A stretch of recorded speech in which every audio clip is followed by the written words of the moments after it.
All right, everyone, we'll go ahead and get started with Coach. Jen, you can lead off, followed by Todd, and I'll open it up to the floor. Thanks. Hi, Coach. Before we get started about this rematch with Detroit, let me ask you about Zion being named as an All-Star reserve. It was something you were advocating during the voting. I imagine you had to be very excited for him when you heard the news. Well, you know, it was sort of a dual feeling yesterday. You know, excited for Zion, his first All-Star game, and disappointed for Brandon. So, you know, it's sort of balanced out a little bit. Understand. And then we also saw the second half of the schedule round out today. You had some really tough stretches in that first half. What do you think of your lineup to close this season out? I mean, schedule's a schedule. I just never really, there's nothing you can do about it, so there's nothing, you know, really to worry about. I mean, you know, the thing I noticed right off is from April 1st to May 4th, you know, we go 5 weeks without having 2 days in between games. So, but everybody's like that, and some who have missed games in this first half are going to have it even worse. I mean, it is a grueling schedule, and I don't mean just for us, for everybody. I mean, we're going 9.5 weeks and playing 36 games. San Antonio, I think, is playing 40 games in that amount of time. I mean, it's going to be grueling for everybody. It's you know, sort of a last man standing, I think, type of thing. You know, how can you get through it? So it's not going to be easy for anybody. Coach, rematch against Detroit here tonight, going back to February 14th. Mason Plumlee had a triple-double in that game for the Pistons. What is the action that they run for him at the top of the key as opposed to what you do with Zion as a big man? Well, what happened last game is, you know, Mason was behind us on pick and rolls. He's a great, great passer, but also when he was behind us, it was hard for our bigs to keep him off the glass. So he hurt us both ways. I mean, even when I was announcing last year, I always, you know, talked about him being one of the underrated big men in the league. I mean, he's highly skilled. His ability to handle the ball and pass.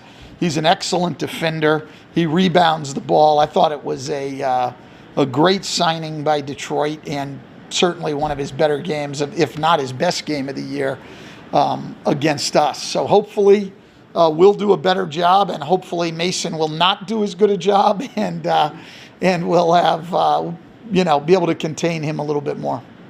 Well, speaking of young, and again, watching Detroit the last couple of games against Orlando, especially last night, they bring a kid in from the G League in Saban Lee, and he has brought a whole lot of energy to them. And I know it's a very small sample size for you, but what have you seen on film? He had 21 points off the bench last night. Yeah, he was the leading scorer for them last night. But even before last night, we were talking about him. I mean, the kid's pretty good. I mean, you know, he's quick. He gets to where he wants to go on the floor.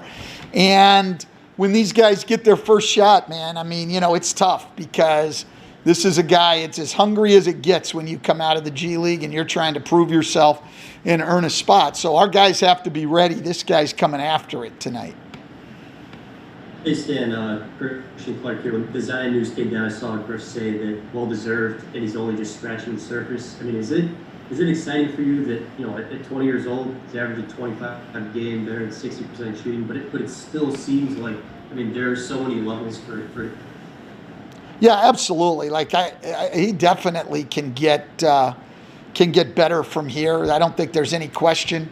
Both ends of the floor, he can get better, and yeah, that's really exciting for us to have him playing at an all-star level and knowing that, you know, he's not anywhere near his ceiling as a player at this point. So looking forward to watching him grow and evolve as a player, and he'll still be doing that long after I'm put out to pasture. Yeah, and obviously, you know, part of the reason he's where he's at right now is because he's so advanced at such a young age. But what's been your message to him as far as what he can do to take that next step in that game and raise his game to another level? Well, I think we've talked about pretty much all of it, Will. It's, you know, it's continuing to get better at the defensive end of the floor, which he's made a real effort at. He's got to continue to grow at that end of the floor. His shooting, which I think will come around to where, you know, he's very comfortable shooting a three-point shot. I don't know if it'll be this year, next year, or when, but at some point that's going to be a comfortable shot for him. And while his conditioning is improved and he's in good shape right now, I think getting to elite level conditioning to where he can handle that role as a primary ball handler for more possessions in a game. Those would be my three main things. Hey, Coach.